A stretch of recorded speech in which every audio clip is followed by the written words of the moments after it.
clearly. So please, if there is a problem, please write us and we'll try to fix it.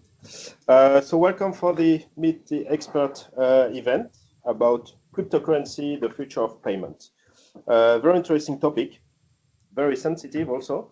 So before anything, I'm going to do a disclaimer. As every financial product, cryptocurrency is very volatile, very risky. So this is a presentation to introduce you to that kind of investment, of money, of product, depend how you want to call it. But this is not a promotion or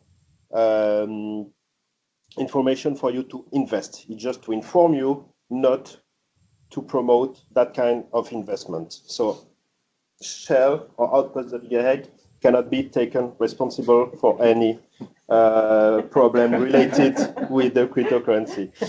So the audience is laughing, but I just wanted to be very clear about that, especially when you are looking at the volatility of some cryptocurrencies in the last month. When you make profit, you can always take some credit back in the show. Yes.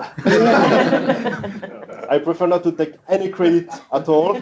And to be sure, if you are winning, you can pay me a coffee. Also, another topic is health and safety. So there is no exercise plan. So if the alarm is going off, we all have to go out of the building, and the meeting point is the parking over there. For the people attending online, please sit comfortably, put your mic on mute, and adapt the volume that you will be able to hear if something is happening around you. For example, another fire alarm. Now I will let Lenkola start the introduction about cryptocurrency and explain us a little bit about that topic. Thank you very much. Hi, I'm Lenkola Sullivan Versaveld, and I work here at Shell as well. I'm always interested in what is new, what's happening, what's the newest things going on. I always like to stay on the cusp of what is happening and what is our future, especially when you're talking about money. I really like that. I would like to ask you all a question. How many of you have cash in your pocket? One or two people, but not a lot probably. How many people have a debit card or credit card in your pocket? Every single person in this room, and I would dare say probably you, the people that are joining us online, probably also have a credit card or a debit card that you use most of the time. And so some interesting fact is only 8% of the world's money exists in a physical form. 8%. The rest is all digital or virtual. So when people start getting a little queasy, like, oh, I don't know about that digital, I don't know about virtual, we're already in the world, but you're probably just not aware of it. And secondly, you all have probably heard of Rabobank. All of us here in the Netherlands know Rabobank. Well, Rabobank is actually considering using a cryptocurrency wallet for their clients. I'm a customer of Rabobank as well. This disclaimer is not telling you to do something with Rabobank, but it's just the fact that Rabobank and the larger banks here in Holland are also exploring whether they should get their own cryptocurrency wallets. So they're looking at it as a future. They're looking at it more of they're seeing it as the beginning of a new phenomenon, and they know it's taking place. In fact, my husband and I, several months ago, I think it was maybe even last year, my husband, come on in, welcome. Hello. My husband and I were invited by Rabobank in a stadium in The Hague. It was a huge stadium. They rented out the whole stadium. And all the questions, and I think Ali Bey and some other kind of high-profile people were invited as well. And the only reason we were there was to discover and to obtain our knowledge about cryptocurrency and blockchain. So they are really going, not aggressively maybe, but they're actively pursuing what do people know and what do people want. So just to let you know that cryptocurrency, where you're like, what is that? Just know that the banks are checking into it. If the banks are checking into it, that means that all of you will be affected in some way in the future, whether we know it or not. Additionally, I'd like to mention that cryptocurrency is really taking a big splash also on college campuses around the world. I know in America, I'm American. I know in America it's New York University, Berkeley, MIT, all of the like top schools. Most all of them all have now some study about the blockchain and cryptocurrency and the future payments and the future of money. And they had some courses that they offered. They had to increase the number of size of the venue to hold the number of students who are interested in it. So you are here at a very good time to start learning and saying, what is it all about? So today's session is going to be presented to you by someone who actually has a great deal of knowledge about the subject. He spent 25 years with Kenneth Smith, which is a training company. So then you want somebody to be able to explain cryptocurrency in what in the Dutch phrase "Jip en Janneke taal," which is very easy language to understand. Because it's like most people are still sitting here going, but what is it? I've heard of Bitcoin, but for the most part, what is that thing? So you have somebody who can easily break everything down to you, explain what is the future of money? What is the future of payment? What is cryptocurrency? How might it affect me? So you have someone who's going to be able to explain that. He's also been intimately involved in the cryptocurrency world. So that's what he's been doing for the past several years. So he's been investing and learning. So you want somebody who kind of knows what they're doing, right? So this is what you have in our guest that we have today that we'll present for you. Please welcome Paul Van Linden. Thank you. Thank you. What a great pleasure to be here. Thank you very much, Nicola, for your nice introduction. I was thinking, is it about me? Are you going to introduce somebody else? So you've raised the bar to have me break it down to you in layman's terms, maybe answer some questions that are going to into the subject a bit more thoroughly. But I'm very happy to be able to be here. Thank you, Antonio, for getting everything ready on a technical basis. We've been in contact both physically and via WhatsApp, so I'm very happy that everything is functioning. And I'm happy to be here. My name is Paul Van Winden. I've been in sales more or less for 30 years. I've been a trainer at Kenneth Smith for about 1 year now. And for the last 5 years as an entrepreneur, I've been in telecom and IT. And from within telecom and IT, I've actually taken up an interest in many types of changes. Will we be driving self-driving cars in the next coming years? What is big data going to do for us? All types of different developments. And within all of those developments, I saw cryptocurrency sort of coming up. So I've been there not from the start. And if I had invested a bit more, I heard of somebody who has a son that has invested $100 at a certain time. There was somebody that might be here, or well, that had invested $100 like a number of years ago. And with the rise of the value of cryptocurrency, he is quite well off. No student loans for him anymore. But it is an interesting subject. And it has actually got to do with, I have 3 daughters. I live in Rotterdam, so I came driving up the A13. And the fact is that I actually got into cryptocurrency because I didn't want my daughters to say within 5 years or so, you know, Daddy, you were present when it all started. Why didn't you do anything with it? Why didn't you look into it? So I'd actually like to know what my children, our children, are going to be using, are going to be thinking of as their way of doing things. I've heard that, you know, from 0 to 15 years old, you're born into something that you're born into, and that's what you know.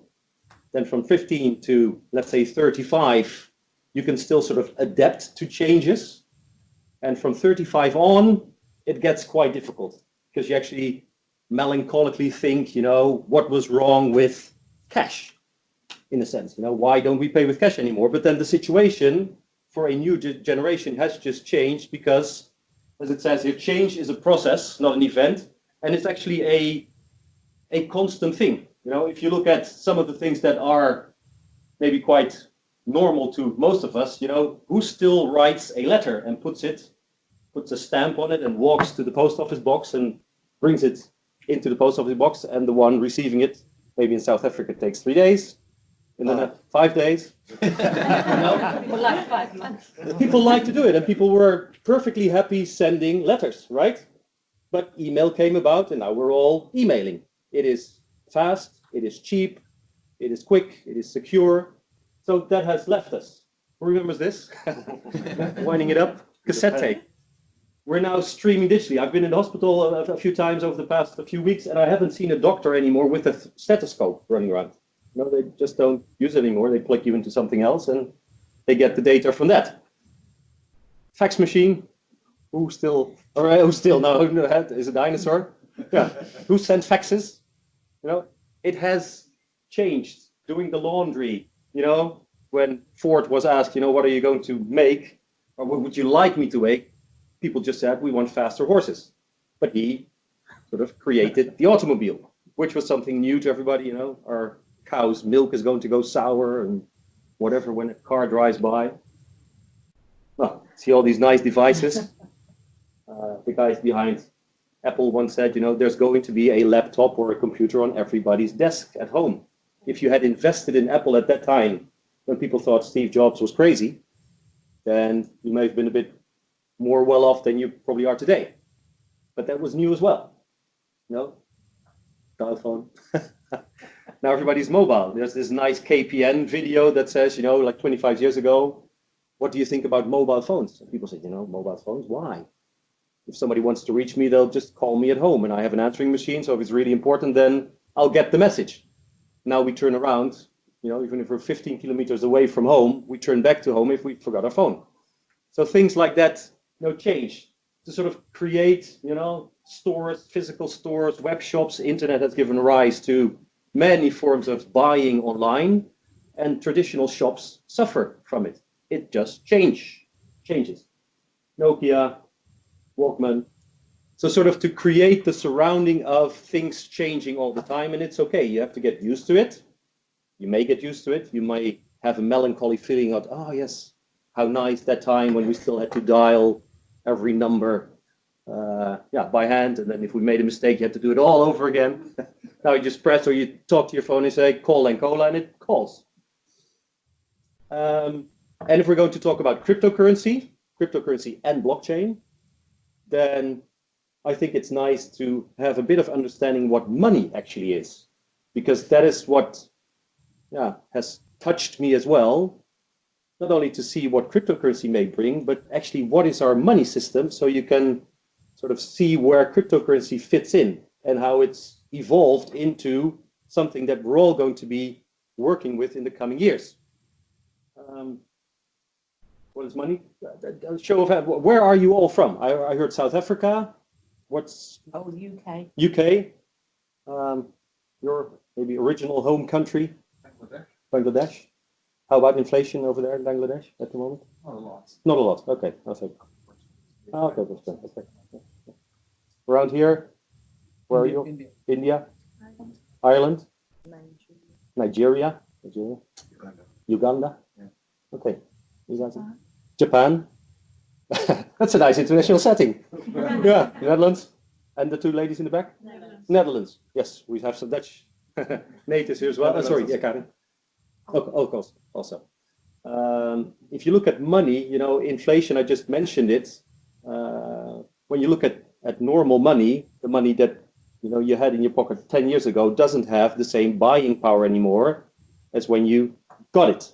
You see that with pensions, etc. And of course, some things that rise in value. Right?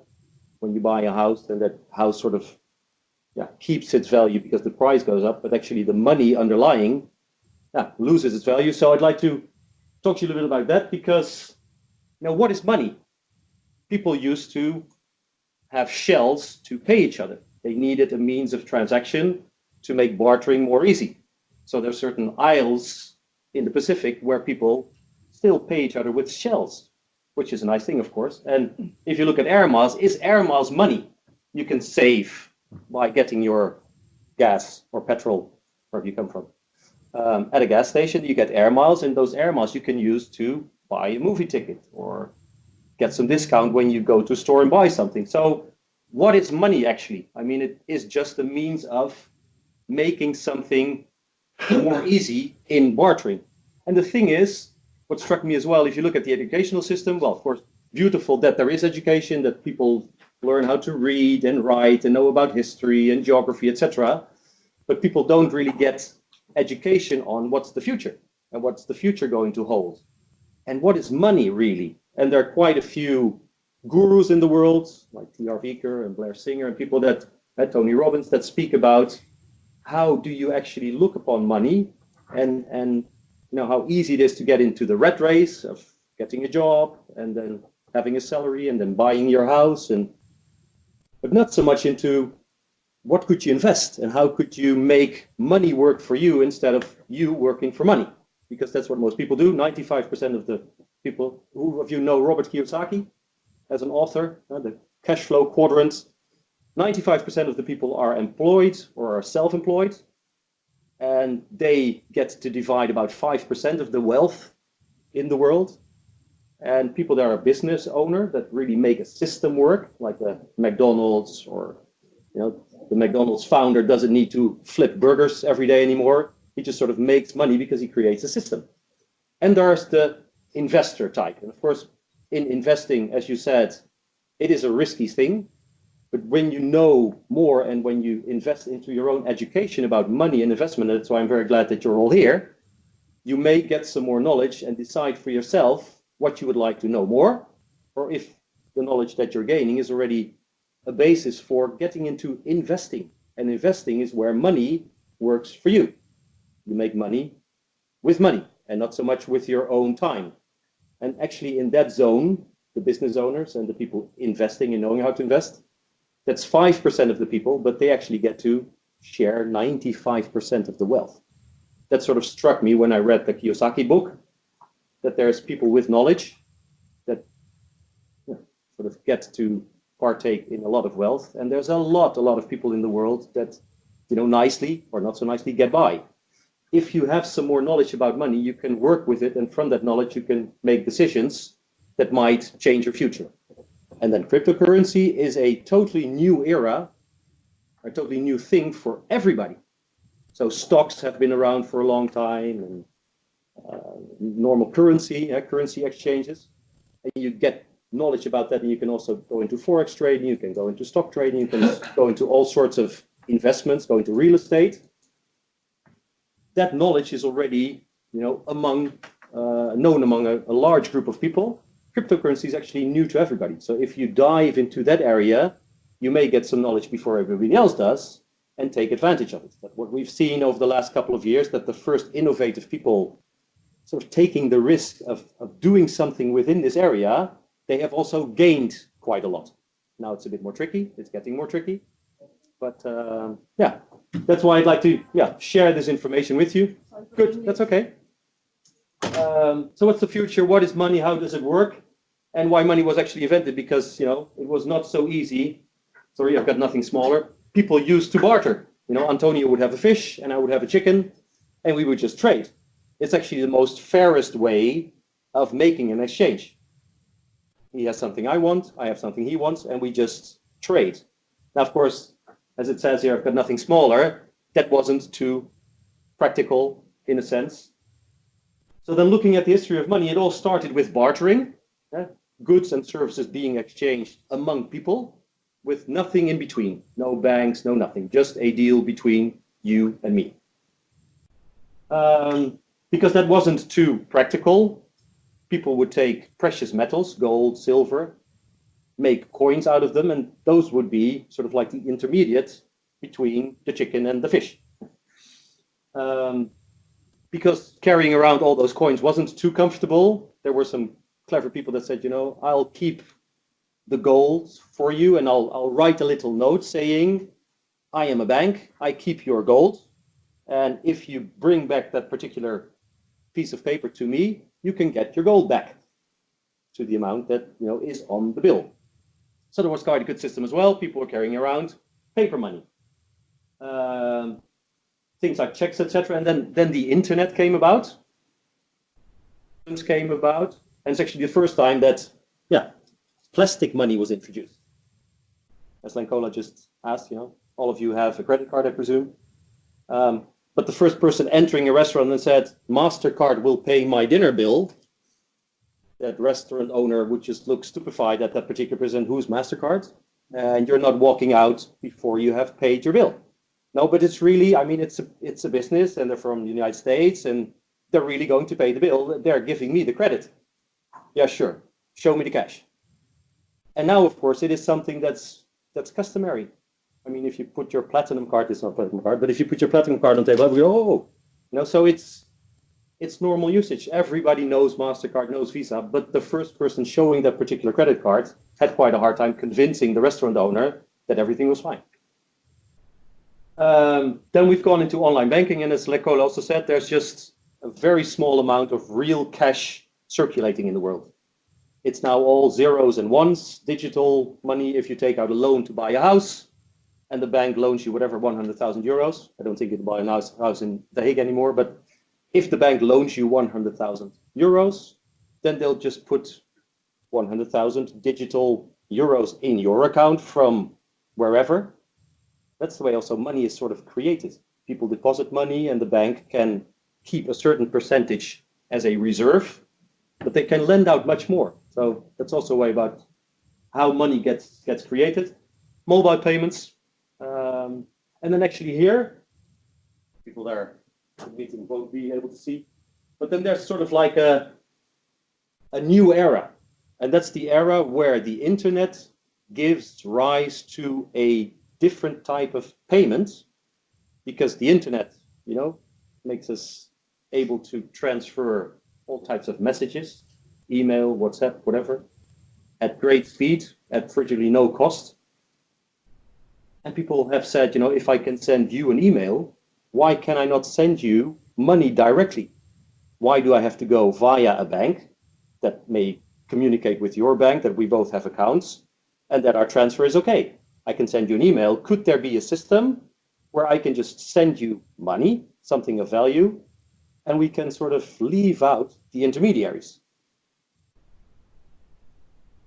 Coming back to money, because this is something that I also found quite astonishing, is that I still thought up until a few years ago that, that note that we had was backed by gold. That you would say, if I go to the bank and I show a note showing to tender, so I could put that on a counter and get, the thing that sort of is the foundation for the value of this piece of paper. Who still thinks that? That's a tricky question, of course. Nobody will say it is. Money was backed with gold. Already in 1936, the Dutch government said, we'll sort of leave that system just before the Second World War. And in 1971, the dollar was still tied to gold, and all of the other currencies were tied to the dollar. In 1971, Mr. Richard Nixon said, we'll temporarily suspend the convertibility of gold into money and money into gold. Easy phrase to say.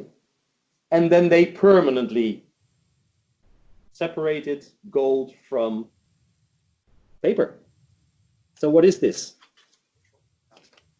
What is the value of this thing? I mean, it's all the same paper. And if you put a 1 on it, people maybe see that. If you put a 1 on it, then it's $1 and it has the buying power of $1. 5 or 10 or 20. It's just something that's printed on this piece of paper, and the piece of paper is maybe worth 3 cents, not more. But as we all trust, and we trust the dollar, it is something that we use without thinking about it. But if I show you the next couple of slides, what would happen, Antonio, if you would put the printer on and print some money? I have a lot of money. You would have a lot of money. and you'd be in a lot of trouble. You'd be in a lot of trouble. Because, I mean, we cannot print money. Of course, governments are the authority that's able to bring money into circulation. Once they let go of that convertibility of gold into paper, the amount of paper was limited. This is the point where they sort of left that particular moment, really. So up until this time, when gold was found and put into the basements of the Federal Reserve, then they could print money because there was a backing. Well, and this is the perverse kind of quantitative easing. Of course, a government Can you say the year that it's happening for our people? Yeah, here online? it's actually sort of like not so much 71, but as economies needed more money, supposedly, 2005, 2006, 2010. That's actually when printing presses started really printing. And if the United States had solely done that, then they may have been in international trouble. Then they may have even faced some court cases from other countries. But of course, if all the other countries agree on doing the same thing, China, whatever, Russia, South Africa, they have all shown this pattern. So it's a political decision to say, you know, we might want to stimulate the economy, and that's why we're printing some more money, so money gets cheaper. As the amount of something rises and demand sort of doesn't meet up, then things become cheaper. And the other way around. If an economy is overheated, then a government could decide to retract some of the money supply and make it more expensive. Now, mortgages don't cost a lot of money. If you buy a house, you get a mortgage, then maybe 2%. That's the cost of money. There's just too much money around, so it doesn't cost anything. But if you have it in a savings account, it doesn't bring you anything either. Banks maybe give you 1%, 2% on your savings, if even. So that's with money at this time. And not to scare you, but these are not nice graphs. The German country just before the war has seen enormous inflation because there was just too much money around, making the money in circulation valueless. You needed 1 billion Reichsmark to pay for one bread. And then so after the war, they said, well, we'll just wipe out all the debt. And if you have a pension and you've worked for it, then that's worthless as well. We'll just start over with the Deutschmark. And one bread is again 1 Deutschmark, and we'll start over. When you now see this, not to scare anybody, but you know, where is this heading? The United States is sitting on a $20 trillion debt, a debt they have created for themselves by loaning it from banks. And those banks, of course, get the interest every year from the taxes that are paid by the people. So the interest is paid, but the initial loan, who is going to pay that back? To whom? So that's sort of what struck me some time ago as what's happening with the money. And we're getting more and more clever. And yeah, maybe it's a rhetorical question, but don't we need or don't we deserve a more transparent payment system? And then this comes into play. The rise of internet, being able to connect, to create new technologies, to develop new things, to have music streaming by Spotify, to do your web shops buying via the internet, etc. Internet has given rise to being able to create new stuff. Accessible for everybody, quick, cheap, devices have become more cheap, data centers with large computers are cheaper. The banking crisis in 2008, seeing that the money system that we're actually having at the moment could just collapse, and it just didn't. We missed the collapse by inches. And of course, people saying, are we happy with the system? I don't know if you recall the tents, the anonymous camps that were in certain countries where they said, we don't like that system anymore. That has given rise to guys inventing a new payment system, which this video is all about. Let's just watch it for a second. What's a Bitcoin?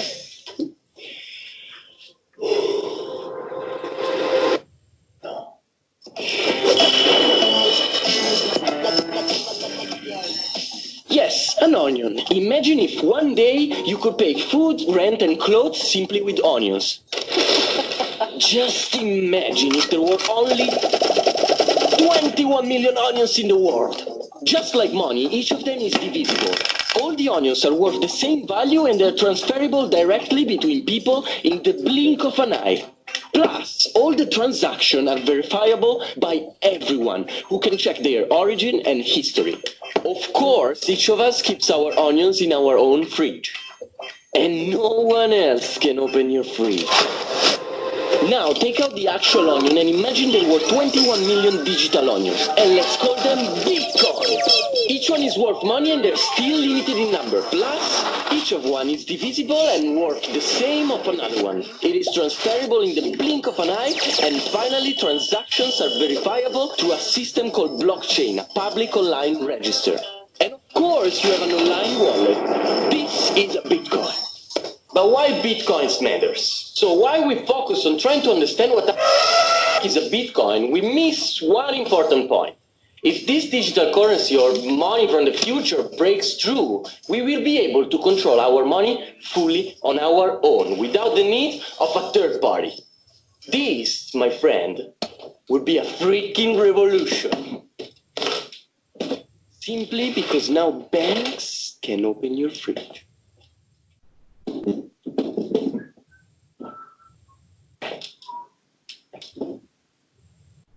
Just another way of looking at digital onions, limited in number. What the guys behind Bitcoin did is actually these things, a fixed amount, not printable into oblivion, like with our current euros and dollars and yens, etc. A fixed amount. So for instance, in Bitcoin case, the Bitcoin system just allows for 21 million Bitcoins to ever exist. We're at 17 million now, and there will be 21 million as time progresses, up until 2140. Bitcoins will come into existence because the computers that make up the system sort of get rewarded with Bitcoins, and that's how they come into circulation, easily said. When a number is limited and more people want them, and that's what we've seen with the price of Bitcoin, when there's a limited amount and more people want them, the price goes up on exchanges. It's like a stock or gold. Limited number, more demand means price going up. Through the internet, it makes for fast transactions because you can just easily, like an email, send a Bitcoin directly to somebody that you want to pay or send the money. It doesn't have any transactions fees in the basis. Bitcoin has become more expensive, but that's because of the older system that it actually functions on.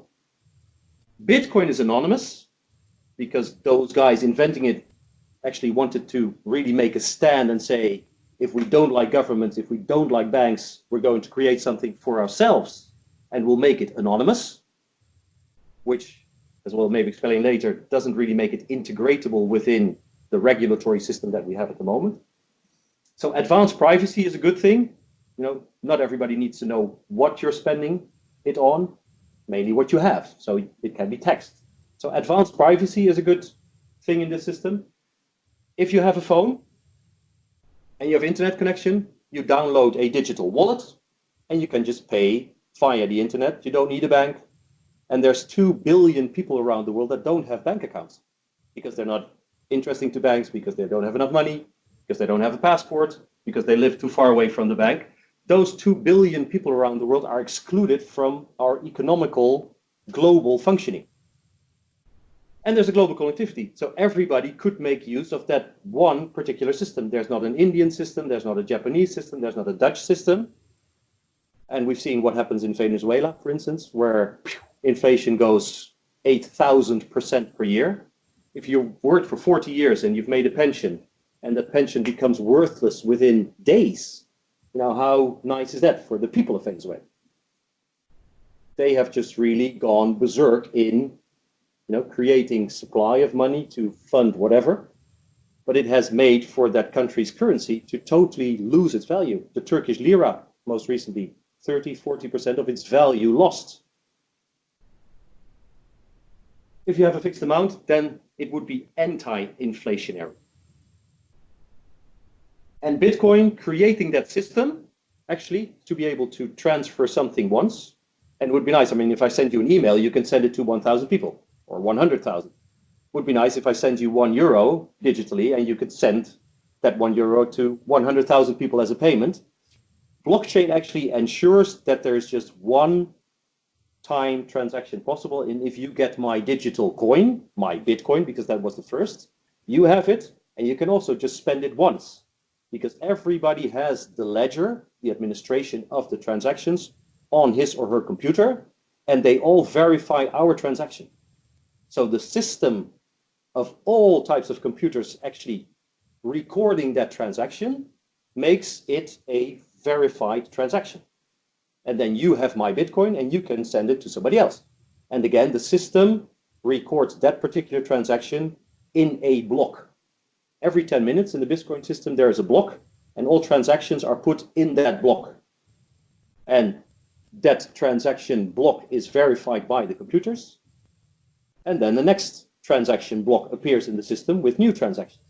And those blocks are, computer graphically, or whatever, tied to each other. So it is a chain of blocks in which all these transactions are recorded. So it's immutable.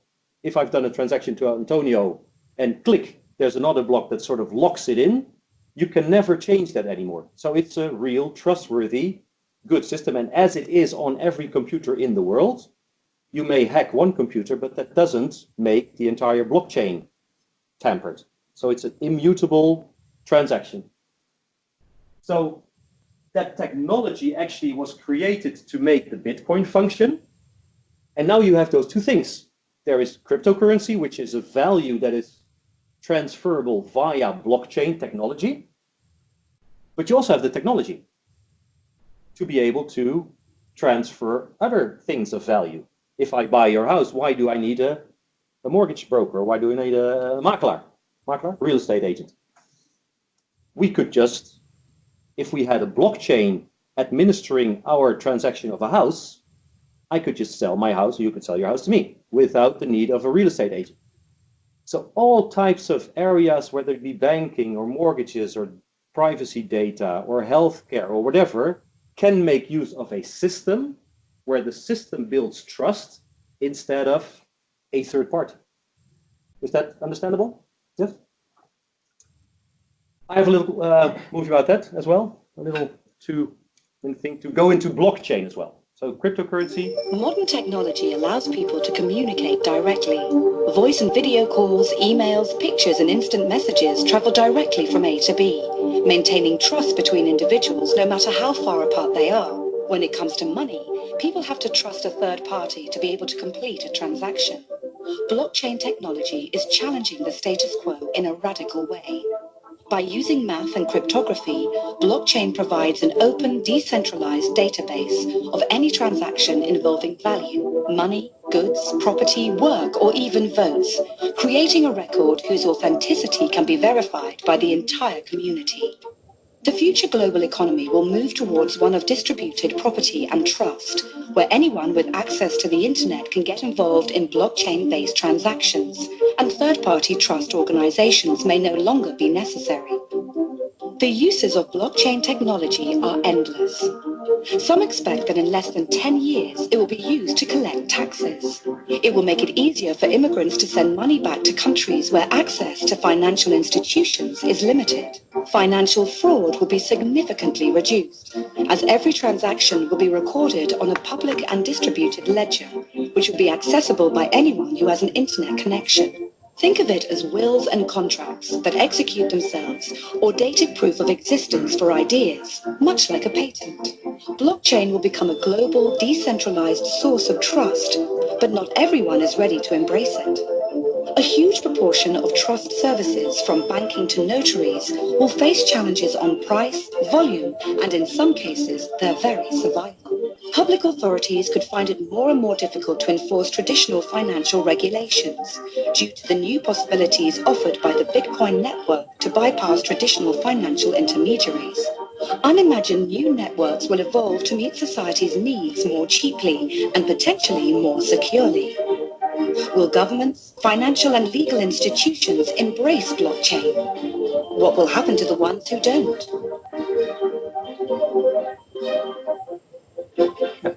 What will happen to the ones who don't?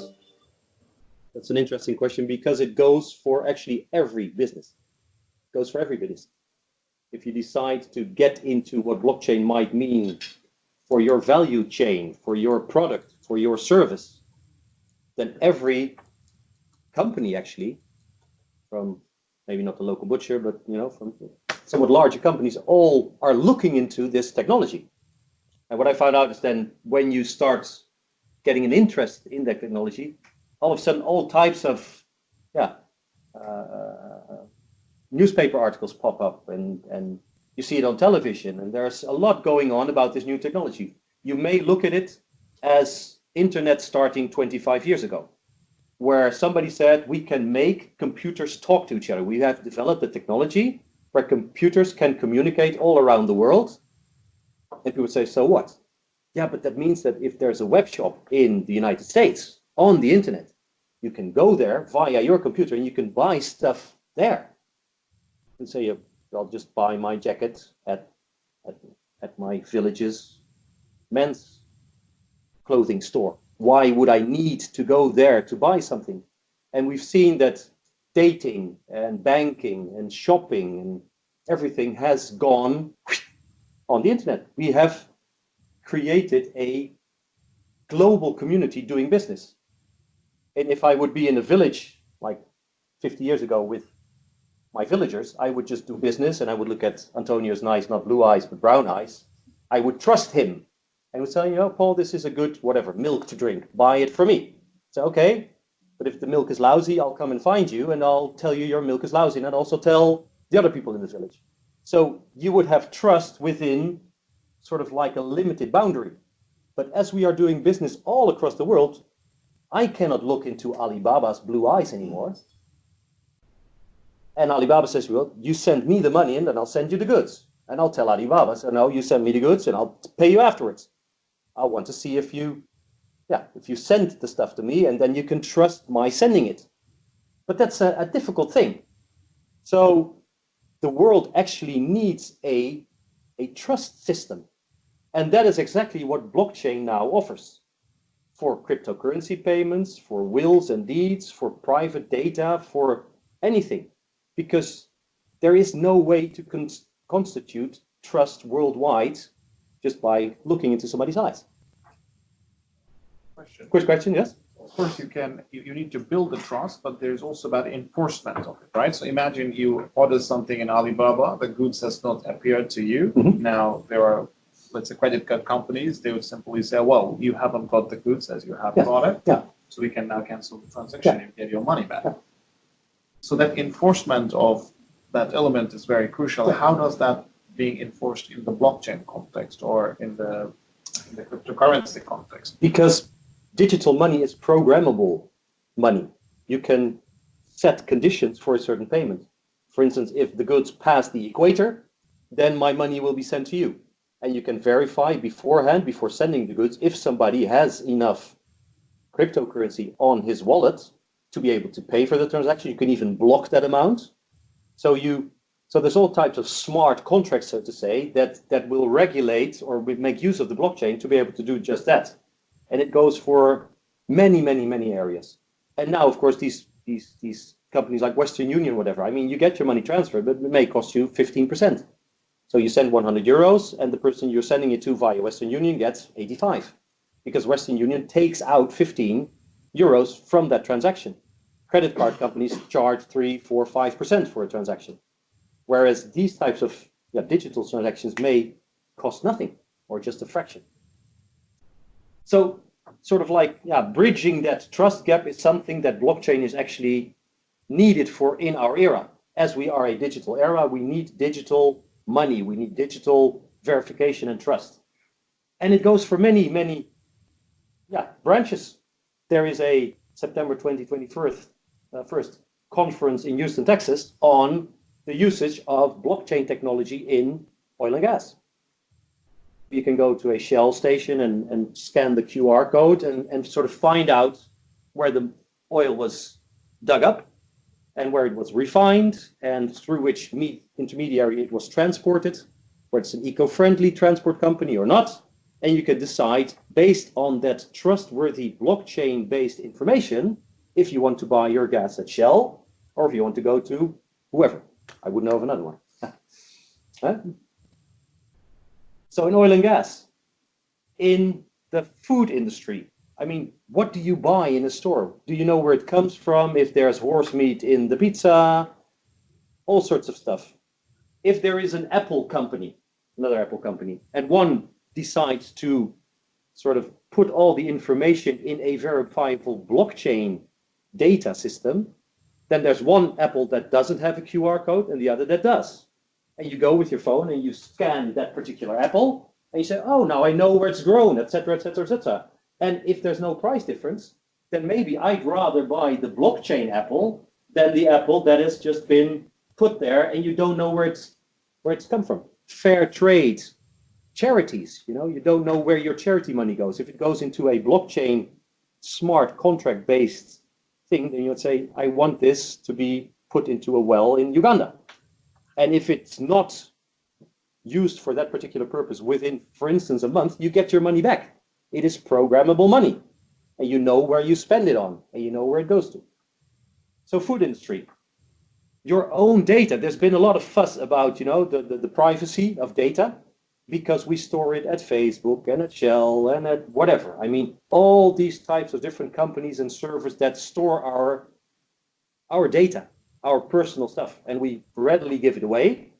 If there's a blockchain-based system where we are the boss of our data and we can decide to trustworthy, and if somebody breaches that trust, there's penalties involved maybe. But we are the guard keepers of our own data, and there's a blockchain system in which we can decide to give it out, then privacy is in our hands again, and not in the hands of. So there are many, many, many areas where this will benefit people, in a sense. Health industry, patient records, record keeping, same thing. So there's all types of companies that are all looking into this technology. How can we use it to create more verifiable, trustworthy systems? Now, back to the money. Because of course that's what we're all using every day on a daily basis. Bitcoin is not the only one. Who knows some other cryptocurrencies? Have you heard of Ethereum? Some others? Ethereum is second in the list of valuable coins. There are hundreds. Yeah. Your name was Karin, right? Yeah. Is Karin. What is your hobby? What do you do for a? I have many hobbies. Many hobbies. Pick one. Athletics. Athletics. Okay. So Karin is starting a company that makes wonderful athletic shoes and that distributes it to many, many sports stores.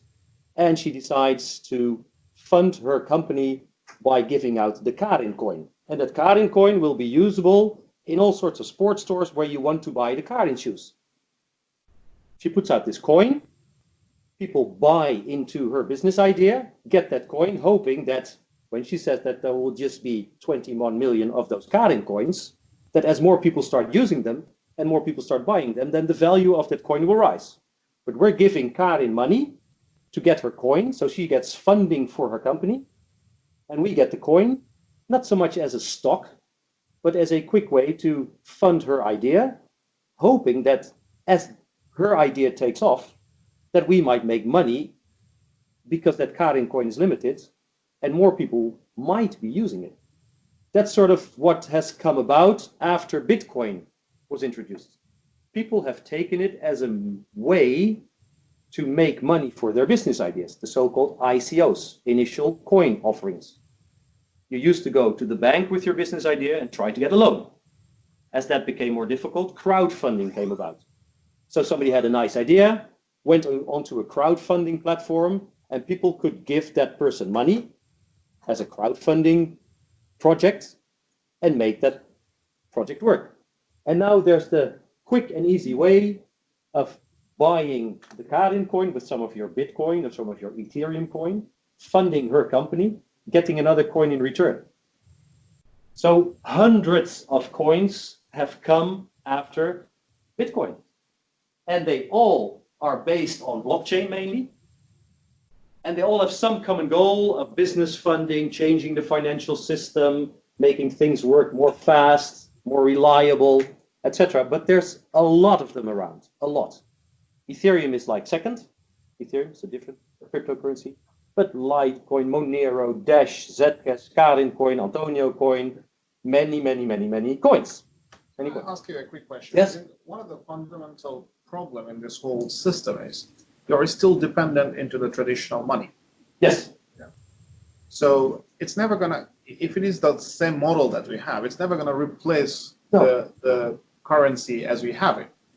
It's True. always back to the currency. So if you sell a cryptocurrency, you get dollars in exchange or euro in exchange. Yeah. So the dollar and euro will have to remain to be able to make this functional. Unless everybody at a certain point in time has air miles. Exactly. And there's no need. When you go to the United States, you need to exchange your euros for dollars. Because that's the currency that they accept there. If I show a taxi driver 10 euros and like to pay because I say, you know, in Europe it's worth $10.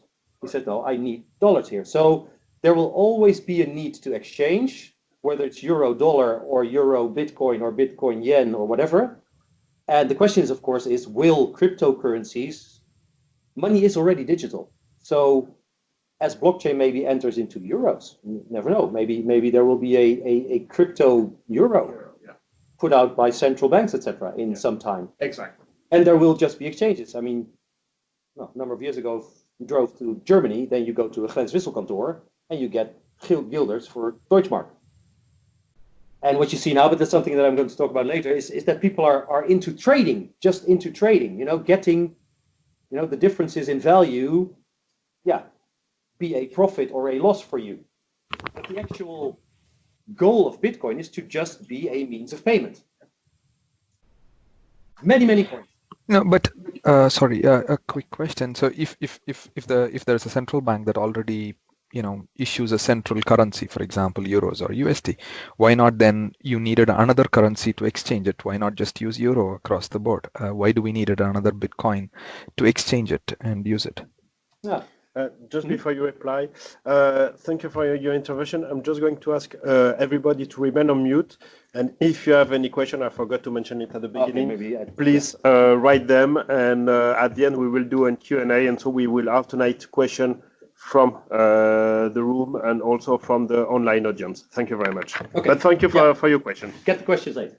No, but reply to that. Okay. The fact is actually that it's not whether there is a need or whether the traditional banking system doesn't function, which I think I have shown a bit that it in some way doesn't. People have just come up with something else. I mean, there was nothing wrong with making phone calls over a landline, but calling over the internet is cheaper, and there have just been guys in technology that have developed VoIP, voice over internet protocol. So calling over the internet, which made a call to the United States 10% or whatever, 50% more cheap. So as a technology is available, there are always smart people that will find out something to create with that technology, like Bitcoin, and Bitcoin serves a need. There are 2 billion people that don't have a bank account, that don't have access to digital sending of money to go about their business. So this technology has just been invented to maybe counter our traditional system a bit, and it's now going into mainstream. Cryptocurrency is innovative, it's new, it is risky. Nobody knows where it's really going to go in regulatory sense. So it is new, but it is an alternative to the system that we know. It might work alongside, it might take over. Cryptocurrency, blockchain might be something that countries will adapt. So so there are many ICO funding. As I said, you used to go to like the traditional stock market, crowdfunding came about, and now companies get their funding through bringing a coin, an initial coin offering. But there's so very many that, when is a company trustworthy? Is Karin really going to make her shoes be sold at sports stores? Or will she take the 10 million euros that we have all paid her to get the Karin coin, and she'll just live on a desert island for the rest of her life with her 10 million? We don't know. And there's no regulatory system to keep a check on everybody that's bringing out a coin. So you need to really look into, if you're really interested into looking into more coins to maybe invest or to look at them, where do they originate, and what's the company behind it, and how trustworthy are they? It is a new era. And the thing is that these guys of Bitcoin, they really wanted to create a transaction system. You could pay with Bitcoins. The thing is that who has paid with Bitcoins lately? No. There are about 100,000 businesses accepting Bitcoin. That's a really small number on a worldwide scale. People have just taken it up as a trading thing, as an investment, as an asset. Assets were real estate, stock, gold and silver, bonds. And all of a sudden, this limited number of digital gold came about, 21 million Bitcoins. In Turkey, there's a high demand for Bitcoins because people say, if this Turkish lira is going down the drain, I'd rather put it in something else. I'd put it in stocks, or I'd put it in a house, or I might put it in gold, but that's not so easily. So I'll just go to an international exchange and try to convert my Turkish lira into digital gold, the Bitcoin. Because I think it's going to be more safe, and the Bitcoin may rise in value even. So I'd rather put it in Bitcoin now than keep it in Turkish lira. So an asset. But what that does, if something is unique, like the Rembrandt, many people might want to buy it, and then the price goes up. To sort of show you what cryptocurrency does, there's always a limited amount, cryptographically defined. So 21 million Bitcoins, there will never be more Bitcoins. So it's like having 21 million Rembrandts. If many, many people want to buy it and have it and use it, then the price is going to go up. But that creates volatility. I guess some of you may have heard that the Bitcoin rose in value to $20,000 almost in December, and now it's at 7. So it's a bumpy ride. It's been nothing for many, many years because people just didn't see what it might bring. And all of a sudden, demand rose. People said, oh, let's see if it's a new asset class. We can put money into it. There's a lot of money in the world that doesn't make any money. So let's see if we put it into cryptocurrency. And it just boomed because many people entered the cryptocurrency market. And that's where a lot of people made their fortune. These technical guys that may have created these Bitcoins over the last years at 1 cent, $1, $100, maybe even $2,000. As it rose in value. These guys sold their portion or some percentage of their Bitcoins at $15,000, $10,000. They made millions. They made millions. Of course, now it is no question if that will still carry on. And what it does is a great volatility because buying and selling in that relatively small asset market makes for many, many leaps and bounds. That now, if you have a store and you're selling your laptop at 1,000 euros, which is, for instance, like 1 Bitcoin, but then the price drops by 20%, and you have to buy another laptop to service your next customer, then it's something that makes a merchant insecure. So acceptance by merchants actually needs a currency to become more leveled out, like our euro and dollar are. They may lose some value, they may gain some value, but that's it. So it's a trustworthy money system. For this to become a trustworthy money system, calmness needs to enter into the market, and out of all these tens of hundreds of coins, who is going to prevail? Will it be Bitcoin or not? Or are there others that are better as the technology also develops? Volatility is not a good thing. And what I'm adamant about, because I'm not so much in it for the investment too much, I'd really like to see cryptocurrency become a viable payment system. And then you need to focus on other stuff. Can it become a trustworthy payment system? Will there be enough users that embrace it? Now we're in the innovative phase, but the early adapters will come, and then the early majority. And this boom of people using cryptocurrency because it is easy, it's cheap, it's worldwide, it makes for fast, cheap transactions. People will start using it.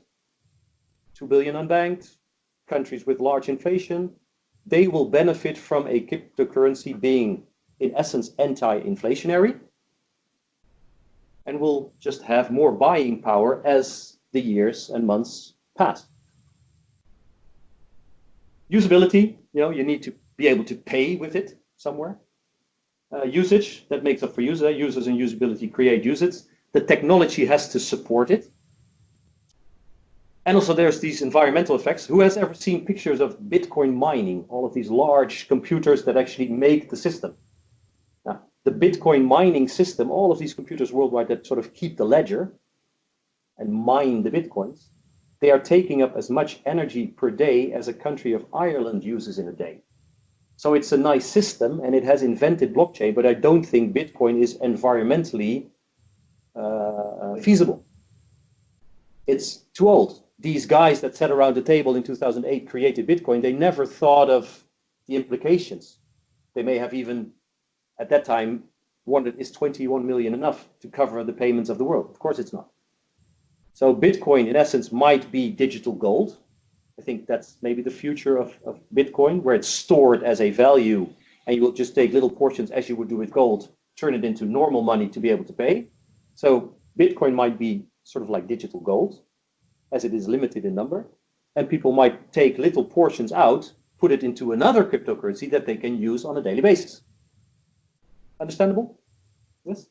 Everybody following? Yeah. And then you would really have this system functioning. Fixed amount, quick transactions, reliable, advanced privacy, etc.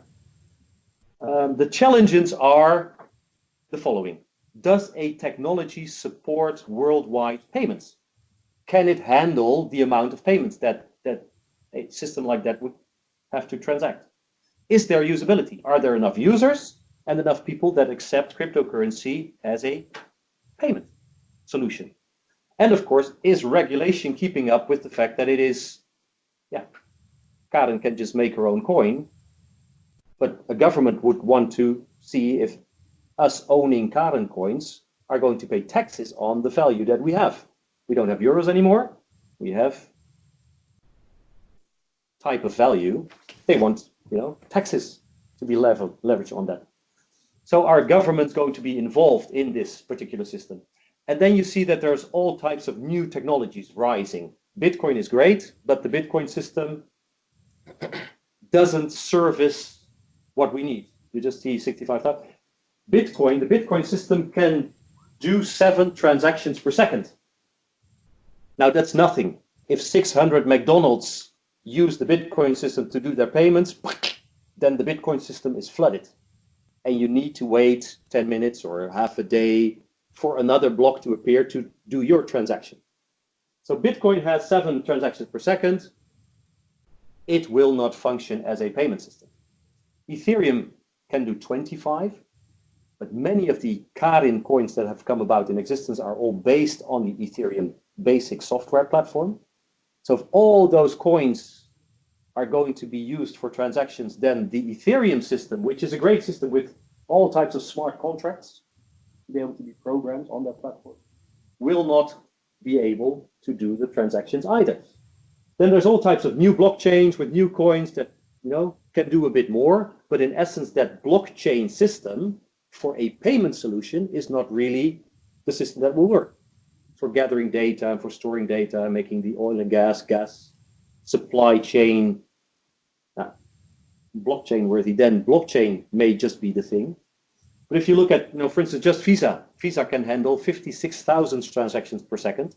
It's not what they do on a regular basis. On a Black Monday or a shopping Christmas, they might do 15 or 20,000 per second. But that system still has usability. It's just one credit card. You have American Express and MasterCard and Union Pay. Then the credit card world can handle a lot of transactions. So if you look at this, then Bitcoin and all blockchain-based cryptocurrencies may not even be the cryptocurrency that we're going to be using on a daily basis in the future, because blockchain as a system is not designed in its essence to do many, many, many transactions. They are great for storing, maybe for a utility coin, like your coin just in sports stores, because they might need 5,000 transactions per second at a certain point in time. So utility tokens, small coins, regional coins, they may be able to be based on blockchain, but there are different technologies that make for cryptocurrencies being able to work as a usable coin. One of them is a new type of chain, which is called DAG chain. And that's what I'm adamant about, and Lencola as well. because we're looking into these cryptocurrencies, also trying to find out, what would be coins that are interesting to look at for their future value, then it's maybe not coins based on blockchain, because that system doesn't make for a transaction system being feasible. Look at other coins that might do that. And it's unlimited because it doesn't use blocks, but every transaction verifies the next. So you get sort of like a chain of transactions instead of, being on the whatever platform waiting for a train to come by as a transaction. If there are a lot of transactions, then you need to wait a long time. But if you can just get on the track and you can pull the other transactions on the track as well, then it gains even more speed as more transactions enter the system. So by now, even when blockchain is quite new to many people still, there are other types of technologies that make for usage in a certain domain. Something to look at. For instance, IOTA is actually the first cryptocurrency that made use of that system at the backbone of IoT. IoT is Internet of Things. That is that your fridge will do the shopping at Albert Heijn, or that you, whatever. See it here? Did you tell the toaster I ate all the ice cream? So the Internet of Things is all types of devices communicating with each other. Your heating system with your phone, whatever, you name it. All these types of transactions, they could also be financial transactions. So your fridge will pay Albert Heijn. And as Internet of Things has sort of developed a new technology, apart from blockchain, to be able to handle all those types of transactions. So like a self-driving taxi would just, interact with your bank account directly. You would just scan a QR code and your money would be transferred to the taxi company.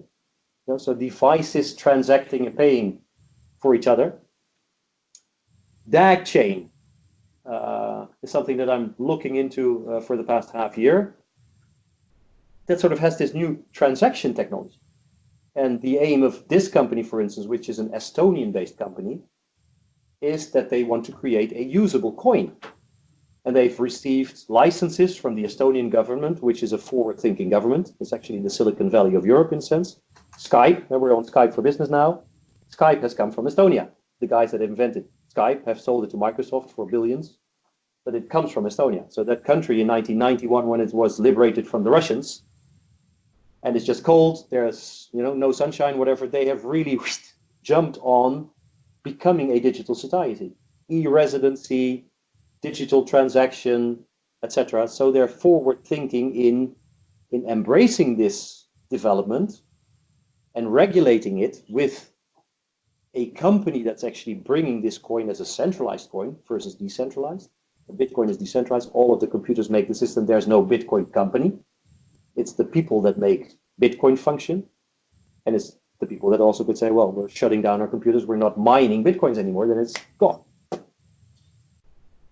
This is a company that says, we want to converse with governments to find out, if you have a lot of euros and you put them into another coin, another asset, that you will be able to be taxed on the value of both your euros and your crypto payment solution. And then a government doesn't confront that particular development anymore. Now governments are just, hands in their hair, hold it hard, on how to regulate Bitcoin. They don't know who are the owners of all of these anonymous Bitcoin wallets because they're anonymous. So if you don't actively put it on your tax form by March or April, then the government will not be able to tax you. So, and there's a lot of value now in this cryptocurrency market. It's about 600 billion in value, because that's the price that people pay for certain cryptocurrencies in total. So government just want to tax because they want to have education and healthcare, etc., paid for by their constituents. So if cryptocurrencies try to have the advantages of a better technology, a cheap technology, a worldwide technology, an anti-inflationary money system that can function alongside the system that we know, as long as government can tax and can regulate with a company that stores your passport and your address proof, etc., then it might just gradually be a form of payment that we might use, that our children might use. That's quite easy. I have a DAG wallet on my phone. I have that wallet on my phone. I can just scan a QR code. Your account pops up, and I just pay you directly.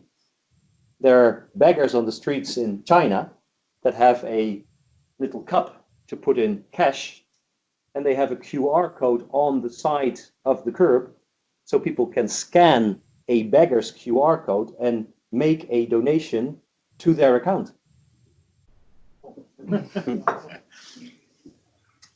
And that's it.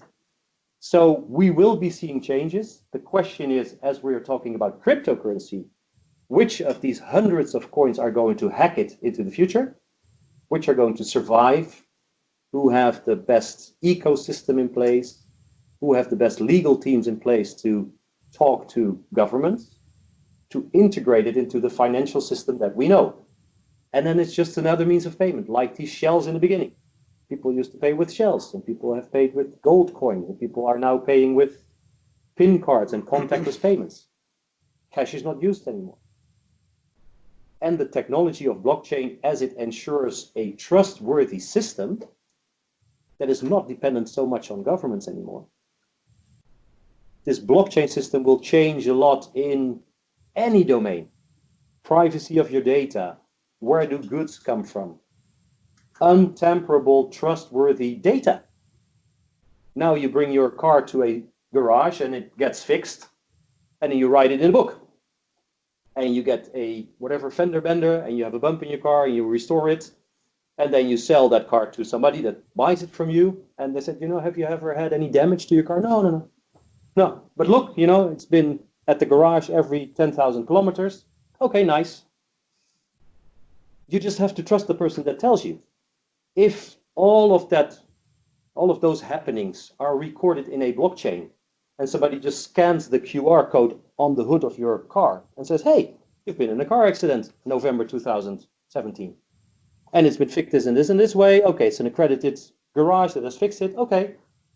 Then the system provides trust, and you can just trust it. We just need to get accustomed to trusting it. As far as payments are concerned, the sale of your house, the buying of goods and services that actually have this chain and trust ingrained in the offering of that particular product or that particular currency. Creating usability. Usability is the word. People are going to be using it. And as it is being used, then it has real value. Not so much the buying and selling, because if you enter with 10 million, you can make the Bitcoin spike in price. And then everybody says, oh, it's going up. And then people are entering because, oh, we don't want to miss the ride. But they're on top of this roller coaster at that particular moment. The guy that put in 10 million takes out the fact that he has now gained 20 million, and he sells it. And all of those people go down in the roller coaster cart, because that's what is happening now.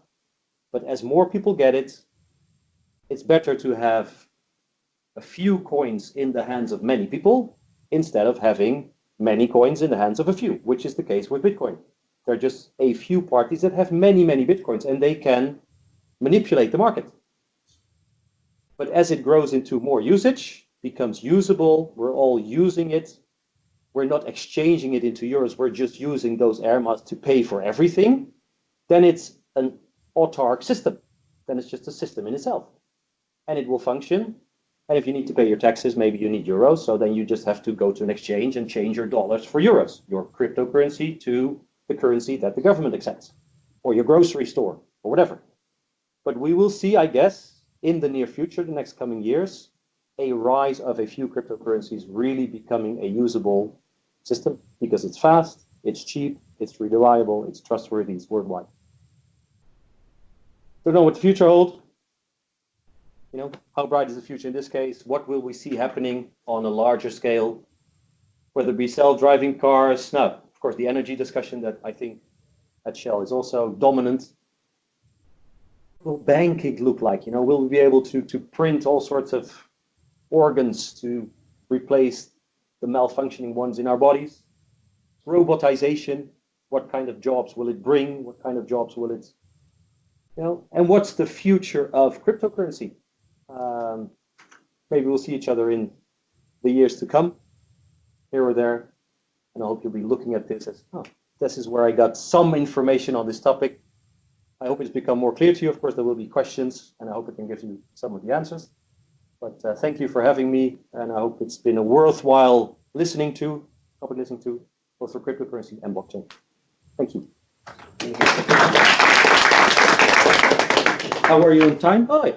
It's okay. We still have 10, 15 minutes for questions. Okay. Thank you very much. It's always interesting to listen to you, to talk with you. I have to say the first meeting I have with Paul, it was just 50. Well, we planned to have half an hour and we spoke for an hour and a half about that, discovering many things. Is there any question in the room? Yes. So I understand the basic difference that you mentioned between that chain and the blockchain. However, I didn't quite get the reason why blockchain would not be, will go a lot forward in the fintech industry to be specific.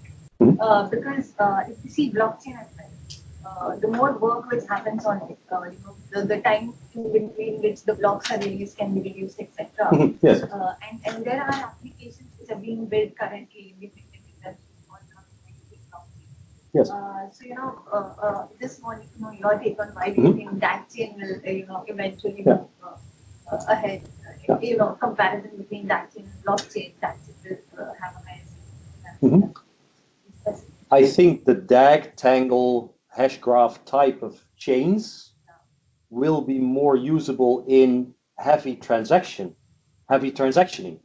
where it's not so very important to be able to keep a lot of data, but where the transaction is just the thing that happens. I mean, if I pay the grocery store, then I don't need to have it, within blocks and ledgers and stuff, because I just paid the grocery store.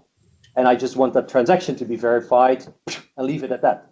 So transactions can just verify transactions. There's a chain of transactions that sort of keep the immutability in place, and even a larger security, because hacking that system would be virtually really impossible. Blockchain, you might be able to get like 51% of the computing power and then reverse transactions, which is a illusionary case as well, but still. So it's a security type thing, and it's just a usage type thing. And if there's a housing ledger, then it might be better to use blockchain, as it has different characteristics of storing data, being able to create, for instance, like the Ethereum platform, smart contracts governing the rules of how you exchange things of value, both currencies as well as other stuff. So, but for instance, Ethereum is invented by a very meager guy, Vitalik Buterin, when he was 18 years old, I think, Russian guy. He now is a few years older.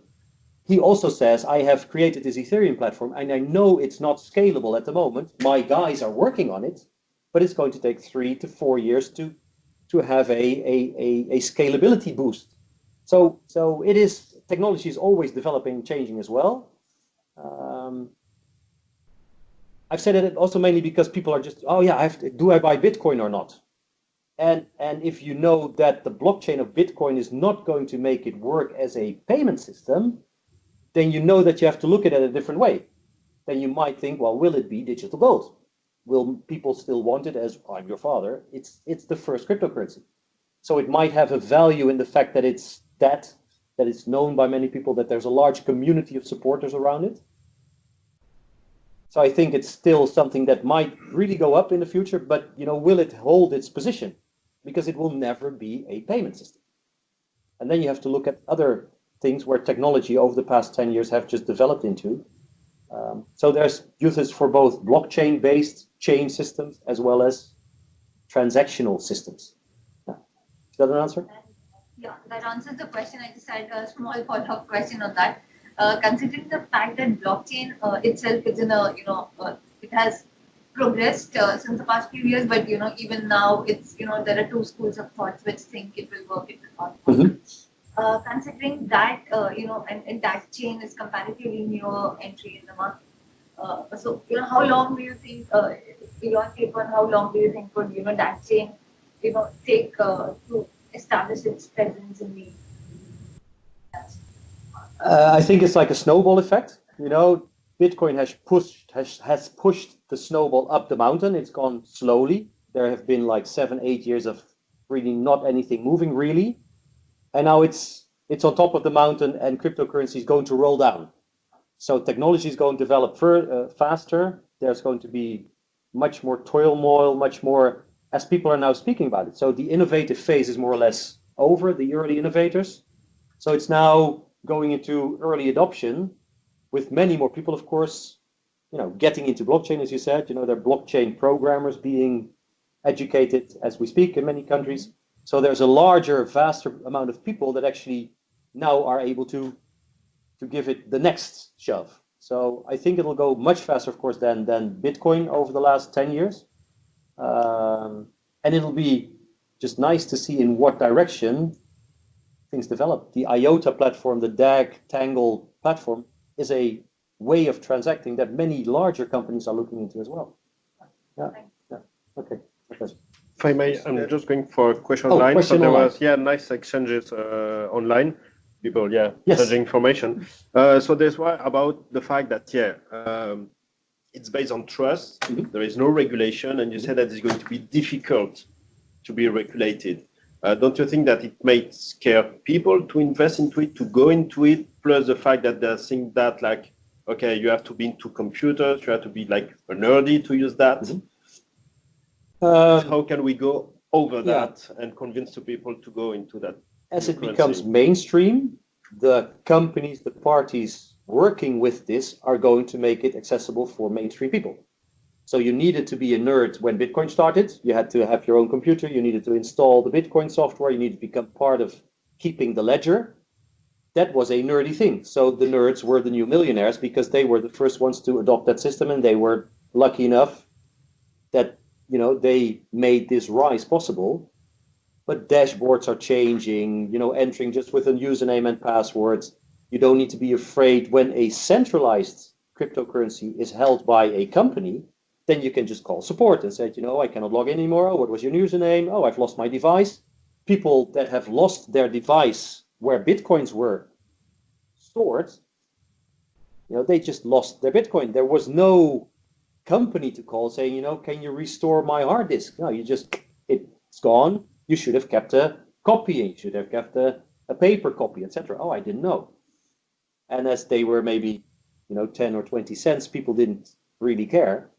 But the people that had thousands of Bitcoins on their laptop that they lost in 2012, they're crying themselves to sleep at night now. There was a Dutch guy that lost like 200 something thousand Yeah. euros, and Yeah. because he forgot his password, and there was nobody to help him, so he just lost 200. So companies and parties will make it more accessible for the mainstream people coming after the group of technicians and the nerdy guys, as well as regulators, because they were able to say from 2008 to 2000, whatever, 14, 15, it's that bunch of nerds, whatever.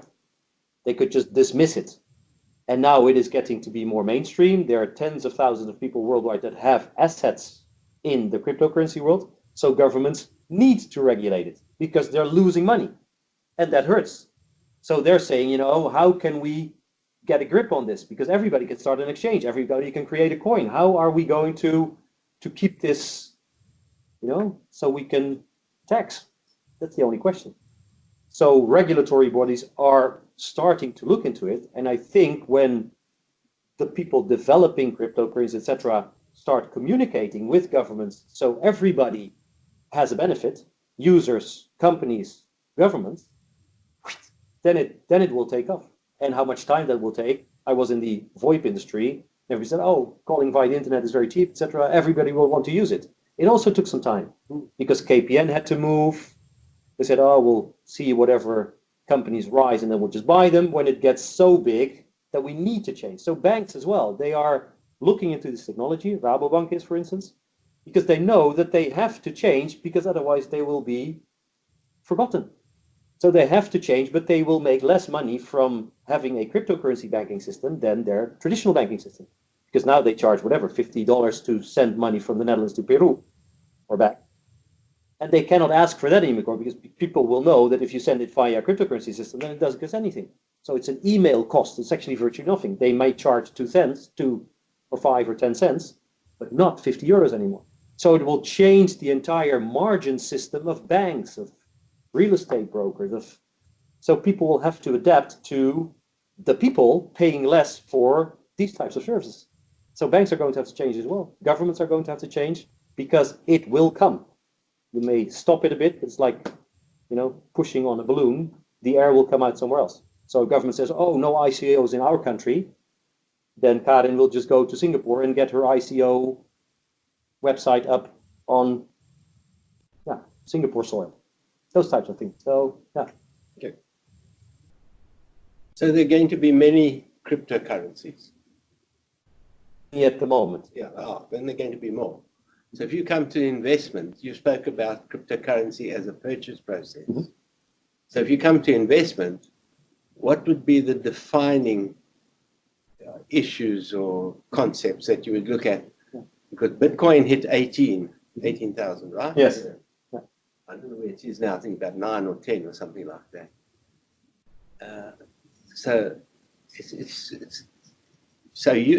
as an investor, you could invest over a number of currencies, or say which is the technology that's going to take me further. Just your comment. Yeah. About 20 years ago, I was with a group of friends, and that's when the stock market just rose. And we said, oh, let's make a little investment group, and we would get together like every 2 or 3 weeks, and it had gone up. We said, oh, we made a profit. And we put some more money in, of course, that we could afford. That's always something that is wise to keep in mind, that you shouldn't invest anything that you need tomorrow or that you don't have. So create knowledge, but it just went up. And people were at a certain point loaning money or borrowing money to go into the stock market, and then it crashed. But people just went in on greed and they left with anxiousness. This is something that you also see now in cryptocurrency. Because, oh, what am I missing? I'll just put some money in. Well, if you just put some money in, it's like going to a casino. So as with companies, internet rose, and you may have looked into, okay, who is behind Apple? Steve Jobs, visionary idea, good stuff, and World Online, do we trust Nina Brink? So World Online didn't hack it, and Apple and Google and Amazon did. So what company, what use case, what visionary leadership, what board of directors do they have? It's actually like the due diligence in a stock procedure, where banks look at a company, etc., and they put a stock out on the market. Now it's more up to people, because anybody can create a website, can say that these people are on the board of directors, that they're going to produce a coin, and that you can partake as an investor in their company idea, and you get a coin. So it's getting more and more difficult to find out, are they trustworthy? Who is it? Do they have their whatever LinkedIn profile? Can I sort of look at the fact that it is a company that's trustworthy? Then as a company, they may succeed or not, because 80% of businesses go out of business in the first 3 years. But then it's a normal process. Or is it somebody, I'm not pointing to you on purpose, but is it somebody that's not going to make it work? They just want to get easy money. Because there's a lot of those as well. They say, hey, put up a site, I'll get people to invest their money that they made in Bitcoin and in Ethereum. That's going to be the funding for my company. I'll just change it into euros, and I'll go sit on an island and sip champagne for the rest of my life. So there's those, sorry. There's those types of so as it is a new technology, as it gains interest, there are going to be people that misuse it, and there are going to be people that use it to the benefit of many. And you have to find out, if it's worth the risk. And investing into something new, it still has, if there's security, then the price is high. And there's insecurity now, which means the price is low. And when you get into something that then becomes something, like Bitcoin in a sense, people have made millions. If you buy a house, then you're sure that it's going to maybe rise in price 5 or 10% per year. That's the security of having stones and the rise of value that goes with that security. It's insecure. Anybody can make a cryptocurrency. Anybody can say that they're the next Facebook of cryptocurrency. And then you have to look at a few points and say, and if you put in even $100, it may turn out to be 1,000 in a year. That's, a return on investment that no other asset class will give you. but it's not sure. You may also lose your 100 euros. So that's the balance. And question online, more about, so we can use the blockchain to exchange any kind of data. Yes. And so it's used already also to exchange messages. Is there a risk that a third part, like when you use WhatsApp, will control the blockchain? If WhatsApp would create as a centralized body that particular blockchain, they are the ones controlling it in a sense. So in a sense, that could also be the case. It is then just a data system which is controlled and made by an organization. The thing is, though, that people can choose themselves what type of data they, for instance, would like hidden or not. WhatsApp has this encrypted messaging where not even they can look at the message that we are sending, and nobody can hack it because they're encrypted. If WhatsApp would change that, then a lot of people getting more and more conscious about the fact that others are governing their data might say, we're not using WhatsApp anymore, we'll go to WhatsApp, because they are providing security for the data that I am entrusting them with. So I guess as people become more and more aware of the fact that there are other ways of being secure about your data, secure about your currency, then people will make different choices. Just based on what they see a company providing as a trustworthy service. Okay. So there is another question.